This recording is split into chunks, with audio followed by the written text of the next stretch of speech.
చేస్తున్నాడు. ఎవరు అడిగే వాళ్ళు లేరు. ఇంత అన్యాయం ఈ సమాజంలో జరుగుతుంటే ఎవరు నిందించట్లేదు, అతన్ని ప్రశ్నించడం లేదు. కనీసం మాకు జరిగిన అన్యాయాన్ని మేము ముందుకు తీసుకురావాలనే ఉద్దేశంతో ఇక్కడికి వచ్చామని. నా లిస్టు 6వ నేమ్ అన్నాడండి.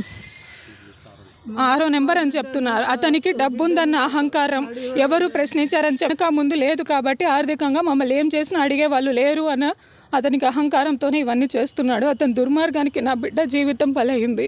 నేను ఎంతగానో ప్రయత్నించాను. అక్కడికి మా అమ్మ వాళ్ళకి ఇక్కడ ఫోన్ చేసి వీళ్ళు మాట్లాడుతుంటే నేను ఒక పక్కన అతనికి మెసేజ్ కూడా చేశాను. నా బిడ్డని మీరు బాగా చూసుకుంటే నేను మీ ఇంట్లో బానిసలాగానే బతకడానికి సిద్ధమే.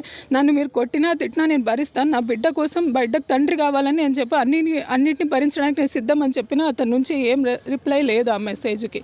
దాంతో మళ్ళీ తిరిగి ఎవరు సంబంధం లేదు, నువ్వు నేను పెళ్లి చేసుకున్నా నువ్వేం పీకలేవు అని మాట్లాడడంతో అన్నీ ఒప్పుకున్నా ఎన్ని ప్రయత్నాలు చేసినా అతనికి ఏమాత్రం ఫలితం లేకుండా పోయింది.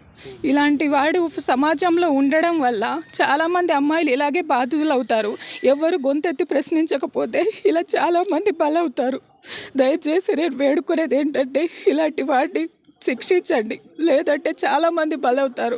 నేను ఈరోజు ముందుకు వచ్చి చెప్తున్నానంటే నాకు పెళ్ళైందని ఒక లీగల్ లైసెన్స్ ఉంది కాబట్టి నేను చెప్పగలుగుతున్నాను. నాకు ఫోన్ చేసి బాధితులు ఉన్న వాళ్ళు ఇల్లీగల్గా చేశారు కదా, సో వాడిని ఎవరు క్వశ్చన్ చేయట్లేదు, నేను క్వశ్చన్ చేస్తున్నాను.